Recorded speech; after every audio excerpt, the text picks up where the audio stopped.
Et d'abord, le monde bouge avec vous, Axel. Plus de bébés en Corée du Sud. Le pays affiche désormais moins d'un enfant par femme. C'est le taux de fécondité le plus bas au monde. Oui, c'est triste. La Corée du Sud devient un pays sans enfants, sans bébés. Moins de 1 enfant par femme, ça veut dire qu'à terme, la population sera divisée par 2. Alors, explication, il y en a beaucoup, mais une ressort en particulier. Le coût de la vie pour élever un enfant dans un pays où l'on a le culte de la performance, où un enfant doit être suivi 24 heures sur 24 pour ses études, avec systématiquement des cours de soutien à domicile. Trop de pression, trop cher, du coup les Coréennes renoncent.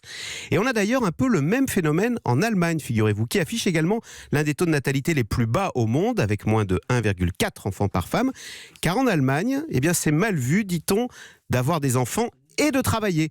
On est jugé comme étant une mauvaise mère qui s'occupe mal de ses enfants. Vous savez qu'il y a même une expression pour ça en Allemagne, on dit qu'on est une Rabenmutter, une mère corbeau. En France, Axel, on n'a pas ce phénomène de mère corbeau. Alors absolument pas. Au contraire, la France est citée en exemple en matière de natalité. Alors on est à 1,86 enfants par femme. Ça fait toujours un peu bizarre ces statistiques. Alors certes, ça ne suffit pas à renouveler une génération. Il faut 2,1 enfants par femme. Mais enfin, la France arrive quand même au 5e rang des pays de l'OCDE pour la natalité. D'ailleurs, figurez-vous qu'à partir de 2055, la France sera plus peuplée que l'Allemagne.